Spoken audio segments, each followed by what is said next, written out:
Kate and I are so happy to be here with you today and really excited to see how much interest there is in clinical supervision around the state.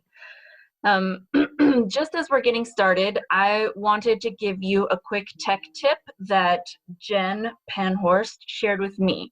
So we are going to be sharing a few polls with you today. If everything goes smoothly, they will show up right in front of you. So it will be a really quick click to the answers that resonate for you. The goal of the poll is to engage with a lot of people really quickly and to just get a snapshot of what you're thinking at any given moment. So we're not going to keep them up for very long. We want you to just click really quick and then we're going to move on. If you are one who can't find the poll when it shows up, it could be that it's hiding behind your screen. So my tech tip to you is to minimize your screen for just a moment and see if you can't find the poll in one of the back pages of your vast computer. So I thought that we would give it a try just right now and share the first poll. Jen, do you want to put that up?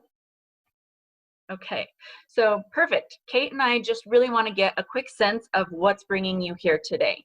So you can click through and I see you guys are giving your responses really quickly. That's excellent.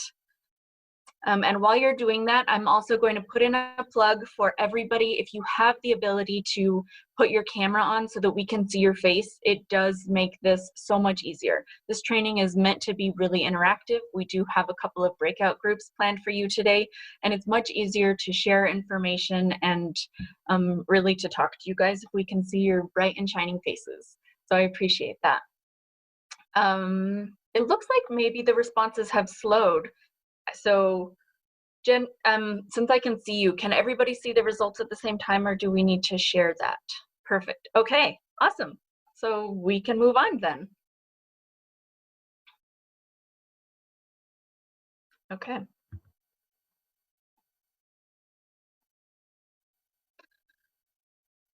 Maybe. Okay. So today we're going to attempt to establish a foundation for your practice in supervision. And that foundation really starts with you connecting with your purpose for approaching this work. We loved this quote by Black Panther actor Chadwick Boseman, and I think it's really applicable to all of us who are here in this virtual room today. Purpose is an essential element of you. It is the reason you are on the planet at this particular time in history. Your very existence is wrapped up in the things you are here to fulfill. Whatever you choose for a career path, remember, the struggles along the way are only meant to shape you for your purpose. So we thought that really resonated for us because if you are somebody who is either giving or receiving supervision and you have moments of struggle, the good news is those struggles can and no doubt are shaping you for your purpose. So without further ado, let's dive in. For those of you who don't know me, and I'm really excited to see so many of you that I do know, my name is Juliet. I'm the Director of Clinical Services at All Faiths Children's Advocacy Center in Albuquerque. And you could read my bio if you really want to know all of the interesting things about me, but what I wanted to share with you is that this topic that we're talking about today is of particular interest and value to me because I think probably many of you, I really suffer with imposter syndrome. And when I became a supervisor, I really had this question that I would ask all the time. Am I really doing what I'm supposed to be doing? As a clinical director, my goal is always to help supervisors connect with their greatness. Because if you as a supervisor feel confident in your skills, then the people you connect with, the people you guide and supervise are going to be more successful at growing their skills. And then the clients they see are going to be more well supported. So with that, I'll turn it over to Kate to introduce yourself, Kate. Good morning. My name is Kate Gibbons. I also am a licensed clinical social worker, and I have a macro level systems change focus.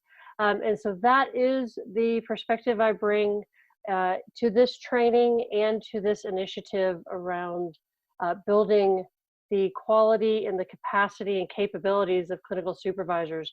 I see it as a workforce issue. in the context of a larger system of being able to provide high quality behavioral health services and to support those who provide those services. We're not going to take time this morning to have each person introduce themselves. We're 60, 70 people who have registered for this series of trainings. We would invite you to introduce yourself via the chat box. You can put your name, your title, your agency if you'd like, your area of the state, and if you feel so inclined, put in a little purpose statement as to what drives you to support others in clinical supervision. So while you're doing that, I'm going to give you a couple of parameters for what we're going to cover today. So we are going to dive into the differences between the types of supervision with a focus on clinical and administrative. We have a couple of activities. You're going to be in breakout rooms throughout. We have 2 activities that are interactive. You can share with your group or you can choose not to. There will then be an opportunity to reflect, again, in your groups, but also in the large group. And Juliet and I have actually completed the activities, so we are willing to share with you what our activities and worksheets look like. And we really want to make supervision resonate for you and for the people you supervise. And one of our real goals is to have you build your own sense of self or identity as a supervisor. Go ahead, Deb. Absolutely. So just to reiterate on that, this is really not an opportunity for us to share a comprehensive overview of all of the supervision models out there. Although that would be really nice, it would take so much longer than we have together today. And truthfully, it would probably stretch my knowledge base. Our goal is really to inspire you to go out there and research or to reaffirm for yourself your personal style of providing supervision. The basis for this training today and for the other trainings in this series is the Clinical Supervision Implementation Guide.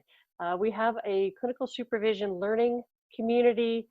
We have developed a guide and we used it to build this training, and we would encourage you to use it as a reference. These are the 2 public domains where you can locate the supervision guide.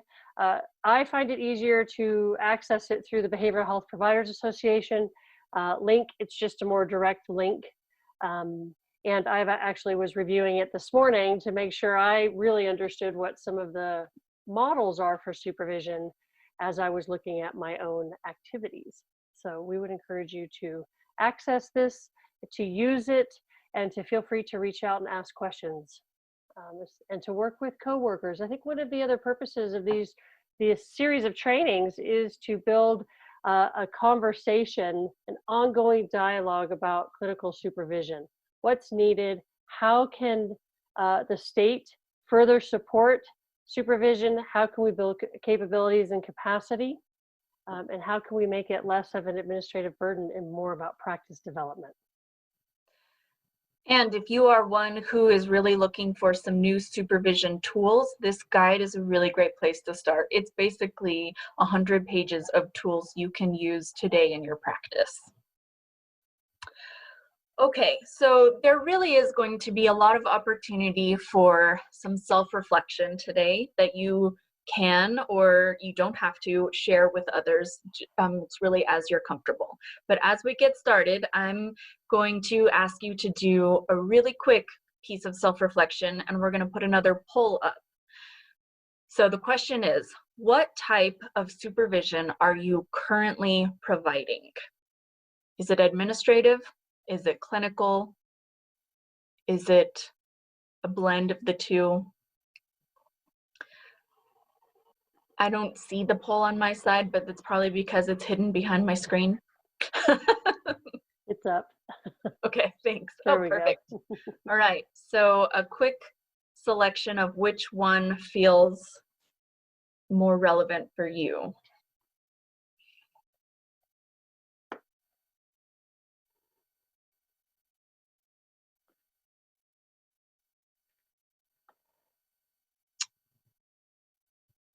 Okay. So it looks like slightly more of you are doing clinical than administrative, but the vast majority of you guys are doing some sort of a blend of both. Awesome. Okay, so as I was preparing for today, I consulted the Google, which is my favorite consultation source, to see how people are really defining the difference between administrative and clinical supervision. And you know what? People do not have nice things to say about administrative supervision.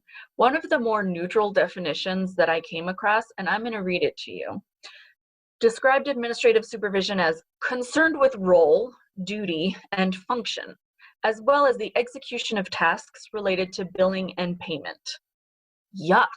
Like who wants that? Maybe there are people who really jam on that. Kate, I know you really love the quality service review portion of that, but I think that the reason we connect with our purpose as supervisors has to do more with the next entry. It was literally just below that one, and it was an offering from the North Carolina Social Work Board, and they described administrative supervision as a learning process with a qualified mentor designed to promote the development of professional responsibility, knowledge, skills, and ethical conduct. I don't know about you guys, and I just have to say I really love those of you who I can see you are so engaged, and I really appreciate the nods and the smiles. It makes this so much easier. So I don't know about you, but that definition from the Social Work Board really sounds like clinical supervision. So, oh no, and now I can't. Oh no. Okay, all right. While you are reading all of the things that can go into clinical supervision, I'm going to tell you a quick story. Some of you, those of you who know me, know that I get all of my best material from Facebook.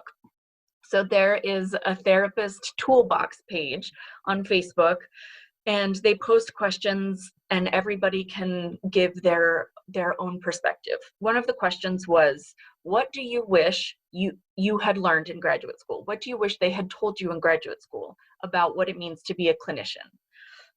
And when I read that, I just felt really sad because by far the biggest response had to do with documentation, which surprised me actually. So one clinician responded, documentation, how to write clinical notes, create treatment plans and safety plans.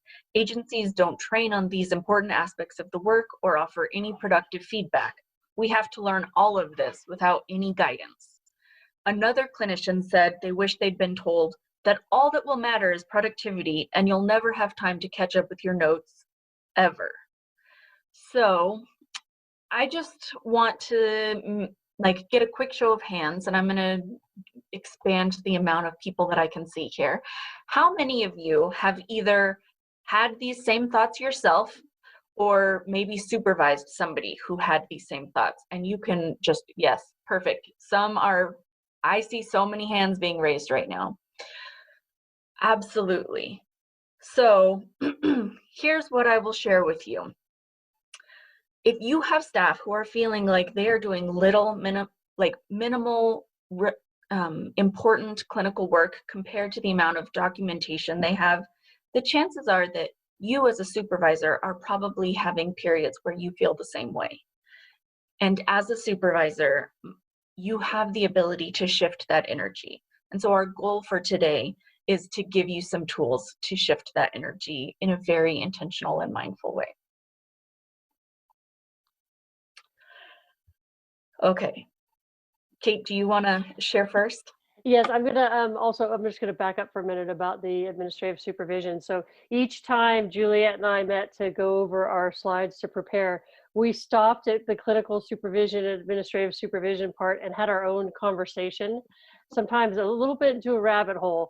But I like administrative supervision. I have actually worked in agencies where I partnered with a clinical lead or clinical supervisor, and I took the administrative piece. And it seemed to work in the fact that it was relationship based. We had a really strong relationship. We had the same expectations for what each type of supervision, how it functioned, what were the parameters. And it allowed for higher quality of clinical supervision and support to our clinicians, but it allowed me to then really focus on other parts of an employee agreement or a work agreement.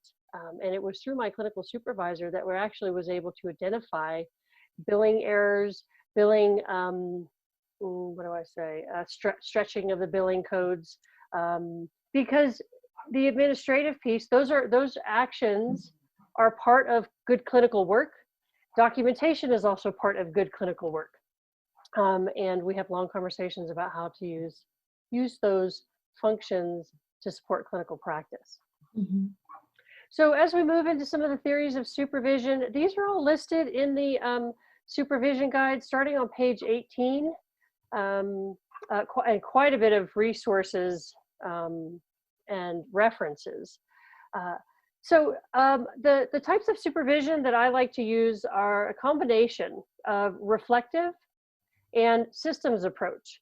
Because I'm a macro level social worker and all I can see is systems and system interface, I like that method in that it takes the relationship between the supervisor and the supervisee as the focus and kind of nests it in with the other parts of a system.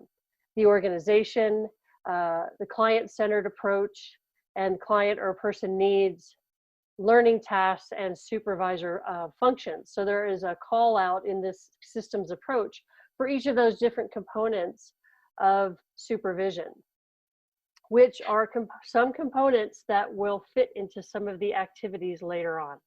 Just a hint. Absolutely. So we want to know, what are the theories of supervision that are in the room today? So we've got another poll ready for you. And some of you might be feeling the hot flush of panic as you say to yourself, but I don't have a theory of supervision. Not to worry, this is not a test, you're not being graded. Chances are likely that you have some sort of framework that is informing your supervision style already. And so we hope that we inspire you to go out and learn more about that and be a little bit more intentional. So if we'll share the next poll, then we can see kind of where people are landing. And while Jen is doing that, I'll share my own. In my practice as a marriage and family therapist, I'm really a blend myself of being person-centered. So I really like to be a thinking partner with my clients and with my supervisees. I also am integrating the nurtured heart approach. I have been doing a really deep dive over the summer and letting it inform the way I'm in relationships and the way that it influences my personality. And we're going to be talking a lot about personality and how that informs the supervisor-supervisee relationship. And then, probably very similar to many of you, I also have sort of a developmental approach to supervision in particular, because I do a lot of teaching when people are younger clinicians, and it moves into a little bit more reflective or thinking partner the more developmental milestones each supervisee has passed. Okay, so we've got a lot of good results up, and it looks like far and away you guys are a bunch of person-centered supervisors, which obviously I love. There's also a lot of reflective and developmental and systems approach, and I'm really interested in all of you guys who are doing other. I hope that you'll consider sharing in the chat what those other things are as we keep going. Maybe. Okay. So we thought we would talk about a component that is unique to unique, but also generalizable to each of us, and it's looking at your personality styles. Because sometimes you can have a mismatch in your personality style with someone that you're supervising. And that can cause a lot of challenges, even to the point of liability. If the personality style doesn't match and your supervisee does not want to listen to you or does not want to follow, the times when you have to give a directive, it can be really have some poor or negative, devastating outcomes. So again, while Juliet and I were preparing, we had a really good time building this training. we talked about our own personality styles and asked each other where we felt we landed on this diagram. And Juliet and I have very different styles. We have, like, don't be fooled by her extrovert presentation right now. But what it allowed us to do was to call out, here's how I am, and here's where my strengths are. And we applied those to the different portions of building this training. So rather than seeing it as barriers or opposites, we used it as a leverage to hone in on our strengths and stay there. So Absolutely. You want to talk about what type of personality you have? I have the opposite of Kate. So you guys, I have to tell you that working with Kate is like working with Einstein in terms of the amount of knowledge and wisdom she has to bring to the world of clinical work and especially supervision. And so we went through probably 3 meetings where I just was like this the whole time, like just keep showering wisdom down on me. And then at some point I realized, oh, whatever I'm learning here, we're going to have to like present to somebody at some point. And then the like hot flush of panic kind of crept up my face, and I realized, oh, I'm somebody who's pretty detail oriented, and I need a very systematic way of thinking through all of this knowledge and making sense of it so that I can give it to somebody else. It was actually something I didn't know about myself until going into this. And once I realized that, I was able to be a better partner to Kate. So I would say that I'm a little bit more like the Tasmanian devil than I am Einstein. So I'm on the people-oriented, outgoing side. I get really jazzed by being in the presence of others. But what Juliet did was bring me down to a concreteness of order and sequencing and being able to get things finished and completed. And she was flexible enough at the times when I wasn't able to meet my self-imposed timelines. So it ended up making the experience really enjoyable, and we got a product, and now have a really strong friendship and working relationship. So we would encourage you to keep this in mind as you look at yourself more closely and as you look at the people who you supervise, because you may need to adapt your technique or your style based on the personality style of the person you're supervising. And I will tell you, again, I was consulting the Google, and I came across some young social work students' Prezi presentation on the ways personality style impacts the supervisor-supervisee relationship. And she had a couple of how-tos, like takeaways, things that you can do to make your personality style work when it's not a match with the person you're supervising or the person you're receiving supervision from. So I will just share a couple of those with you that really resonated for me. The first one was to predict strengths and challenges, both in yourself and the person across from you. Just like I knew that Kate's real strength was going to be sharing so much wisdom and thinking in 50 different directions at once, I also knew that my challenge was going to be, how do I meet that? I can't be rigid. I have to figure out how to adapt to that. Dialogue about personality and learning. So things got really exciting the moment Kate and I started talking about it. Develop an individualized training plan. At All Faiths, that's actually one of the first things we do when we have a new supervisee, is we sit down and say, what is it that you're hoping to get in the next year, so that we make sure that we are meeting your goals and not just the things that are in line with my values. Be flexible. Always be flexible. Okay, here are the two that were really interesting and kind of cracked my mind open. Recognize type biases. So if you are one who really likes to work with people who are very detail oriented and take a lot of notes, and you get in front of somebody who can think in a million different directions, it's helpful to already know that about yourself so that you don't end up like taking it out on the person across from you. And then be aware, this kind of goes along with it, be aware of a tendency to favor similar types, because you are what I am learning, and I think Kate would agree, is that you really limit the amount of experiences that you can have and the kind of relationships you open yourself up to if you are favoring only one type.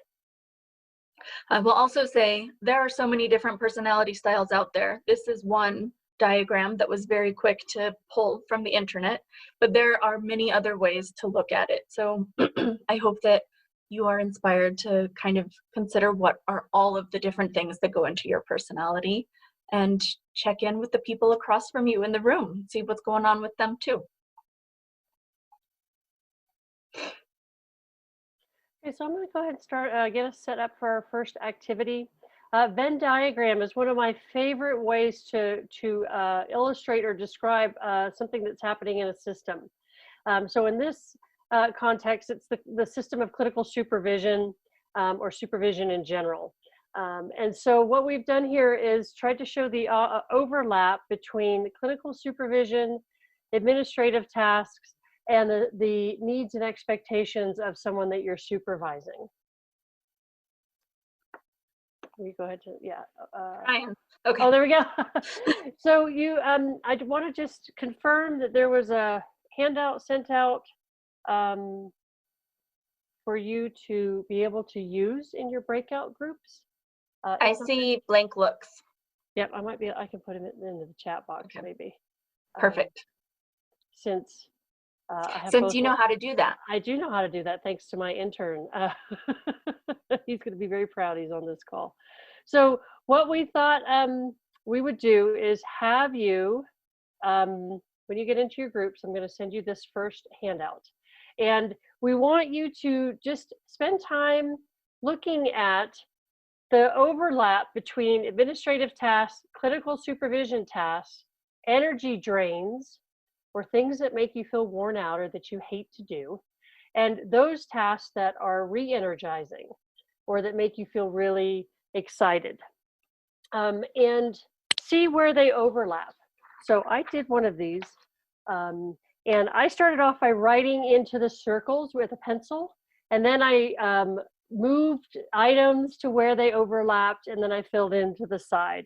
So for example, for me, connecting with others falls in re-energizing tasks that both overlap with both clinical supervision and administrative supervision tasks. Something that's an energy drain for me is that also falls in all three is tracking, because I'm not really that personality type. So tracking anything on an administrative task, or, oh, thank you, Jen. Jen just put the diagram in there. Anything on a clinical supervision task, tracking schedules, tracking, how many hours, that's an energy drain for me. Likewise, so is scheduling. So if you're going to get supervised by me, I would put some of those duties onto you, but I would need to make sure that it also matched the personality style enough that we could have get into the energizing or re-energizing activities.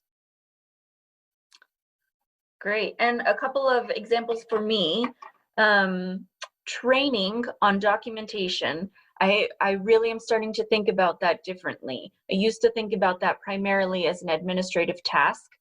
The world of Facebook has taught me how clinical it can really be. So that's something that if the person across from me is super invested in this conversation and they too want to learn how to have strong clinical documentation, man, I feel so energized at the end of that. I feel like I've really given this person something useful and I can see that it's resonating for them. So it can be an energizer, an administrative task, and a clinical task. However, if they are looking at me like they want to stab their eyes out or my eyes out, then it quickly switches to the yellow circle. It's still administrative and clinical, but it becomes a significant energy drain for me. So I have come to learn that personality style, values, all of that goes into how my energy is used. Similarly, I got another one in here. Oh man. All right. Mediating conflict. That is one that is absolutely clinical. it's also administrative, because if you can't figure out how to get either staff members to get along, or maybe it's like a clinical conflict between a client and their clinician, which happens a lot because all of that conflict is part of the clinical work. That one is like 95% of the time an energy drain for me, just because, as Kate alluded to, I'm a bit of an introvert, so that's a lot of people to be interacting with at one time. However, if everybody is invested in making this relationship better, it quickly switches to the other side, and I could do that all day long because everybody's got similar goals. Okay, so we'd like you to engage in this activity. We're sorry we can only give you 10 minutes to do this, but it's enough to get you going. And we would encourage you to continue this. And for both activities, we're going to encourage you to take these worksheets into the series of trainings, so that as you learn like how to manage conflict, or how to work with diverse cultures or diverse profession types, you start to build your own sense of what you know about yourself. And especially in the next one, because we're going to be building who you are. But for this Venn diagram, Jen's going to put you into a couple of groups. Have some conversation. If you don't want to have conversation, that's fine too. And just work through what you know already about yourself. You might be surprised. And then you might be surprised at your ability to reframe something that's an energy drain into the situation where it could give you, re-energized, renewed purpose. Okay, before we have some time for reflection, I just have another poll for you, just to kind of get you back into the big group feel of things. So it's going to come up now, and the question for you is the current focus of supervision that you are doing, just like business as usual, an energy drain or a re-energizer?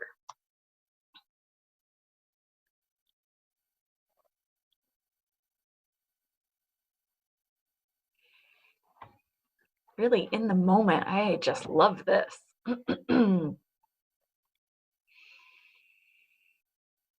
There's still a couple of votes coming in, but it looks like far and above, most of you are saying that the things you're doing really energize you. I see some laughter. Okay, awesome.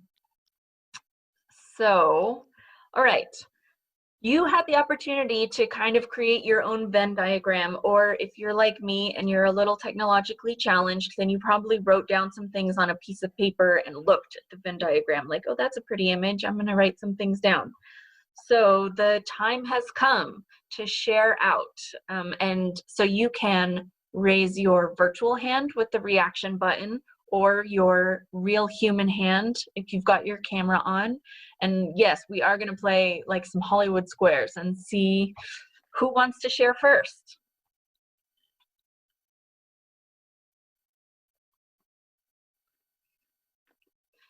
Maybe the real hand is going to be a little challenging for me. I've got 3 pages to go through, you guys. And you say it's 63 people. We don't have anybody. Yeah. And okay, if you are feeling brave, you can just unmute yourself and share something that kind of resonated for you. Be careful if you scratch your eyebrow. It might look like you're raising your hand. And then we'll call on you. Yeah. I'll go. This is Stacy. Terrific. Thanks, Stacy. So one of the things that, when we were kind of discussing the different areas, re-energizing versus draining and administrative versus clinical, is that I was talking about the fact that I do a lot of reflective supervision. And sometimes, you see varying levels of emotional wellness even in your staff. And so sometimes, even though I love and I find most of it re-energizing, once in a while you come across a person who really hasn't done the work, and they're getting triggered and they're very reactive, and you're having to address some really difficult, situations and things. And that thing that you love so much becomes a huge drain and just can literally in the moment suck the life out of you. And again, because it is reflective supervision, and not therapy, you still have to address issues but set parameters and boundaries around it. So that was some of what I shared with our group. Thank you, Stacy. That sounds like a great aha moment. The thing that you really love and brings so much meaning to your life. Reflective supervision can also highlight some concerns that drain your energy. Absolutely. Does that resonate with others of you? Melinda Stern raised her hand. Awesome. Mel? I find that one of the things, well, I've been a supervisor for like 5 minutes, you guys. So I have no idea what the heck I'm doing, first of all. And I just thought it was really awesome, Juliet, that you said that you struggle with imposter syndrome, which, I mean, I believe you, but I don't know if I believe you because you're so amazing. But that's like one of my big drains, right? Is feeling like I don't even belong here. I've been a supervisor for 5 minutes and I'm like with people like Juliet and Kathy who have supervised me, you know, forever. So I'm finding that that's one of my biggest drains is not having confidence in what I'm doing. And on the flip side, the energizing is that like I get to now turn around and give back to people who were totally in the same position that I was and trying to get their licensure. So for me, it's kind of like flip sides of the same coin. I'm excited to give back and I'm also feeling like I have no business being here. Mel, I so appreciate your reflective capacity. And I saw some people saying congratulations and really energizing this next step for you. And I think it's a great use of your greatness to be using what you have learned over the years to guide others. And really that's what brings my purpose to this work is that all of you have made a decision to share the gifts that you have with the next generation. And the next generation gets to share it with all of these clients, for what brings me back every day. So for those of you who are like, I really want to share, but I'm a little shy to speak in front of 62 people, I absolutely get that. And the gift of Zoom is that you can type your ahas into the chat box. So I want to shout out that that is also an option for you. Please don't be too afraid to speak up. Who else wants to share something that they either something you learned about yourself during this breakout group, or maybe something that somebody else shared that you thought was really wise or energizing for you? This is Sandra. In our group, we talked about communication, and I'm sorry, my camera is not off. I'm in pajamas, and That's okay. I don't want to show myself in pajamas. But we talked about communication and what could prevent open and vulnerable communication in the supervisor-supervisee role. We had a rich group of different levels of experience, which was interesting to hear the different perspectives from the different angles.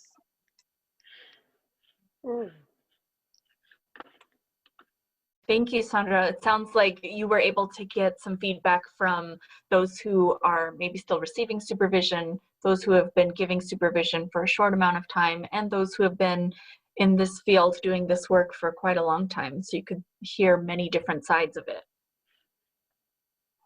Yeah, we got to hear the different sides. It was really amazing to hear. You know, I loved the student perspective. I think is always a fresh perspective. So I love that. An individual who's entering the supervision role is also interesting to see that and to see yourself in that as well. You know, how you used to be as a student, how you used to be as a new professional, where you are now, and it brings validation to the growth. Beautifully said. Beautifully said. Thank you.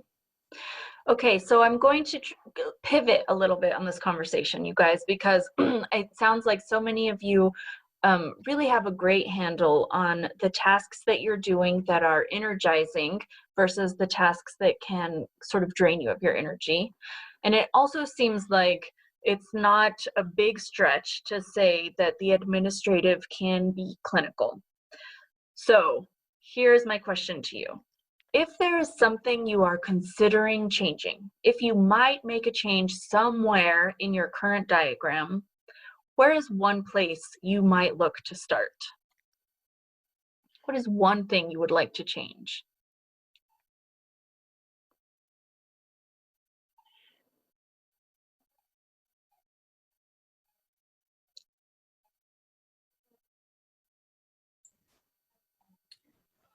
For me, it would be the things that drain me. I would want them to actually refresh me.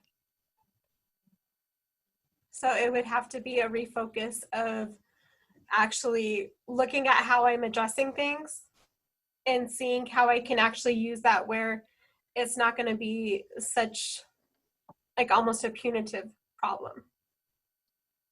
I think that's a really wise statement and wise observation. So it sounds like there are things that have to be addressed in supervision, and maybe there are consequences that need to kind of be laid out. And yeah, absolutely, consequences are one of those things that drain our energy very quickly. So you have set up a new goal for yourself, it sounds like, which is, how do I turn that into an energizing conversation, something that re-energizes me and the person I'm talking to? Yes. So I know there are a lot of nurtured heart approach users here, and all of our brains are just like lighting up. So I'm really excited to hear from you, Carla, in the days and weeks to come about how you decide to begin to tackle that. The fact that you have already identified this as your next growth area really tells me you have some sense of where you want to go with that. So that's exciting to hear. Does anybody else want to share a potential change you would like to try making? There's a few that are popping up in the chat, Juliet. Lisa said she's working on being more mindful of the developmental position and process of supervisees, as well as her own development. Maria said she loves what she does, but at times gets drained more as we grow. Marie said, focus on behavioral health in New Mexico on quality versus quantity, and change our death by suicide and death by drug overdose rates. These are awesome. Awesome. And there's so much diversity to where people are focusing your time and your energy. Kate, I'm looking to you. Does now seem like a good natural transition point? Okay. It does. So I'm going to try sharing my screen again, you guys. Bear with me.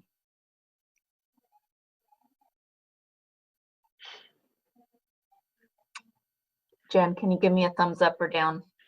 Great. Thank you.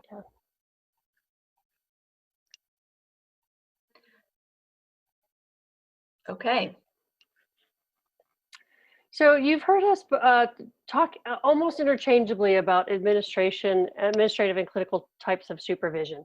And what we wanted to really push forward towards at this point is that they're not mutually exclusive. Not one is better than the other or evil. They are necessary components to providing the support to your staff and to the people you're supervising. Those of you who have been in my clinical reasoning training know that I have a little sermonette that I give, right when your heavy carbohydrate lunch is hitting your stomach on the second day. And I give a sermonette about how documentation is representative of good clinical practice. It's all part of the picture that, if you're not able to show me solid documentation in a timely manner, I just don't believe that the interventions are being implemented in a way that is effective and to fidelity. And I get a lot of like, oh, I can't believe she just called me out on that, or why would she think I can't do it to fidelity? Because I wouldn't have another way of knowing.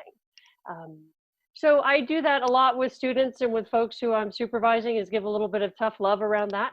I believe it's also a time for reflection for clinicians. There really is only 2 times that we get to reflect. It's during clinical supervision and during documentation. So in that sense, you can tell I love administrative supervision. It energizes me to have those types of conversations, primarily because it seems that in administrative supervision, the boundaries are more clear. And boundaries is something that I flip-flop between where and how to use them, and between energizing and energy drain. Because setting strong boundaries and being able to hold them shows respect for a relationship. So when I'm able to do it that way, it becomes energizing because then we can get to the good stuff. It's clear what our space is. And I love that we're having a, you know, an open conversation about authenticity and imposter syndrome because it's just ways of, you know, reflecting back on yourself and your own cycle of development. So if we could, yeah, let's go to the next one. So Jen is going to put this in the chat box again, and I appreciate that. We have a couple of slides that show you this different ways. So as I was, you know, planting my garden box for the fall last month, I really thought this could be a nice metaphor for looking at the different components of who you are as a supervisor and what contributes to that. And so we put together this graphic. There's two of them here. You can see that one's colored in. And what Juliet and I talked through was the posts of a garden box are really your cornerstones of supervision. Supervision models, requirements, licensure requirements. You know, I wish Mika was on here. She'd be happy that I'm referencing, you know, professional board licensure requirements. You know, what your policies are at your agency, what the supervision structure is, you know, if it's individual, group, combination of the two, who gets which combinations at which levels, including peer consult across the higher, you know, licensed folks. Then there are planks on the side, which are your structures and containment. These are the boundaries. Again, this is where supervision models come in, your philosophies, your own supervision support and your personality style falls here, supervision trainings, and contracts and agreements, things that would contain the good stuff that's happening on the inside. So soil and fertilizer being the elements that feed you as a supervisor, self-care, boundary setting, managing your own workload and work expectation, professional development and supports. And then the top is the plants, the fruits of your labor. And these are your supervisee needs and skill development. So the type of supervisee and their personality style, the level of learner and their ability to take feedback, their level of vulnerability and comfort with that, cultural considerations and agreements here, and level of experience. So if you'll go to the next one. It's just another way of, yeah, and then one more. Okay. Oh, we got a little. I'm not really a graphics person, so what I'm going to do is I'm going to try. Am I able to share my screen? I want to show you what mine looks like. Yes, you can. I stopped sharing, so you should be able to. So I opted to use the black and white version. And so you can see for my posts are the two types of supervision models that I rely on, systems approach and reflective. Over in the bottom right-hand side is, you know, the Board of Social Work Examiners. That's a regulatory board for me. So I adhere to their standards and their requirements. The planks that I have to contain my supervision style, I use contracts and agreements, ongoing trainings for myself in supervision, the clinical reasoning, case formulation tools and organizers, which are located in the implementation, supervision implementation guide. And then I know that I'm really should only be supervising social workers to a certain point because I don't provide direct clinical care. So I set a boundary or a plank for myself that I do really well with interns and brand new clinicians, or as social work supervisory support for someone who's in an agency where that maybe they have an LPCC who's their supervisor. I've always been very clear about that. It's also where I toe my ethical line, where I hold my ethical line. So my fertilization for my soil or my contents of taking care of myself, self-care, boundaries, and then preparation. I'm really finding that the more that I prepare ahead of time, the more I can enjoy what's happening in the moment. I guess it's my version of mindfulness. And then, so for the where it says soil, those actually would be plants there. I like working with new social workers, new to the field, whether they're clinical or in other settings. I like interns and students. And I like to engage in peer consultation. So, you know, working with Juliet, if she calls and says, hey, I have a supervisee that, what do you think? She knows she's calling to get either 15 ways to the answer and all of her options, and that's why she would be calling me. If she needed something more direct and concrete, she'd be calling somebody else. So we would like you to go back into groups, and we're going to give you a little bit more time on this one, and start to fill in what you already know about yourself. So an easy start is picking one of the posts and writing which professional board you're associated with. Excuse me. If I were working at a behavioral health provider, I would be having policies and procedures as one of my other posts, or supervision structure from my agency. And then fill in what you already know for your planks that are your structures and containment, for your fertilizer and soil that feeds you or keeps you well and sharp, and what you know about the supervisees that you do well with or the ones that you're already working with. Again, we will encourage you to keep this diagram with you through the series of trainings this month, because you may be adding to it with some of what you learn throughout the month. Excellent. So I know that was probably not enough time. You probably could have spent a whole hour or a weekend completing that diagram, but we'd love to hear from one person on to walk us through their diagram and some of the things you took into consideration. If you want, you know, it's a safe space, no judgment here, and give us a reflection then at the end of that of how it was to use that worksheet or that diagram. And as you're thinking about whether you are the person to share, please know that you are all invited to continue to share some of what came up for you in the chat box.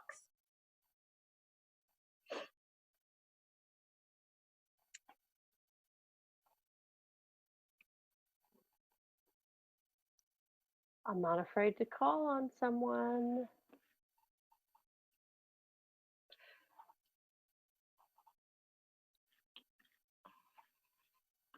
Okay. Wendy is saying she really liked the metaphor of the raised garden bed. Oh, good, good. Yeah. Happens to be what I was doing right then. And for those of you who might be thinking, I cannot share, I only got to like 2 pieces of that diagram. Please know that you and me, we're the same. So this is really just an opportunity to share something that you did put in your garden bed.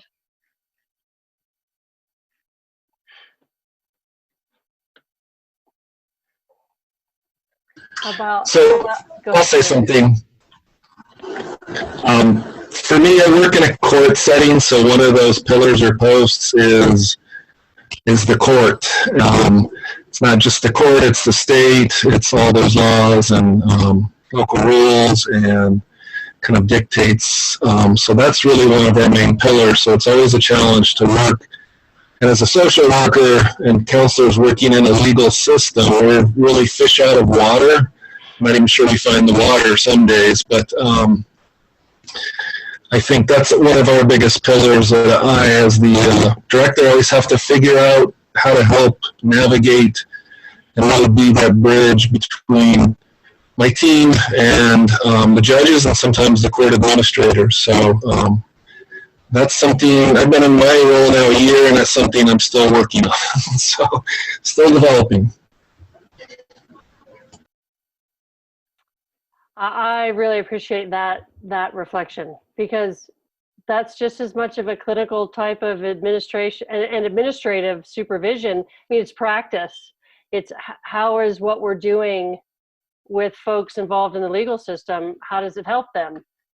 You have models that you adhere to, and you have this, you know, probably giant posts or looming posts of court mandates and restrictions and or regulatory type how do we maneuver within this? I call them harder. They're harder structures to adhere to. And sometimes supervision, if you call it clinical supervision, can be seen as squishy, hugs, you know, stuff like that. So I appreciate that. That's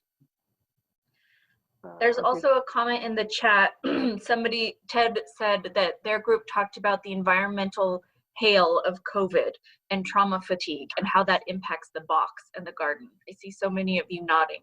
Sounds like that really resonates for many of you. Yeah, it's like an aphid. I should put that on there too, aphids, because it does. And look at how quickly we each had to adjust. And if you don't have a solid structure around your garden box and you have to adjust, metaphorically, stuff's gonna seep out. And for me, it's likely gonna be the soil and the fertilizer that seeps out. The self-care, the boundaries. But we would need to adjust our posts, you know, some of our structures and our supervision style even. So our time is a swarm of aphids, Rachel said. Our time is coming to a close, and so we have another poll for you. But before we put it up, I just kind of want to summarize where we've been. So we talked about some of the definitions, the differences between administrative and clinical, and really tried to highlight the way those bridge and can be partners, whether you have somebody who gives administrative and somebody who gives clinical supervision and partner together, or more likely when you do both, and how those can really be mutually beneficial.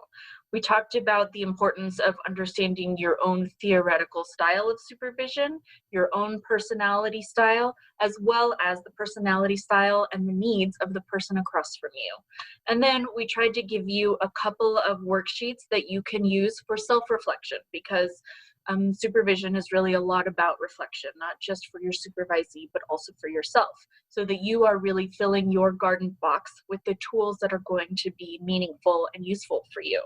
And the goal of all of that was to reconnect you with your purpose as supervisors and as people who receive supervision, and to really continue to grow your passion for this field. So now I'm going to put up the poll, and I want you guys to do a quick check-in and tell us, where are you at in terms of your energy for giving and receiving supervision?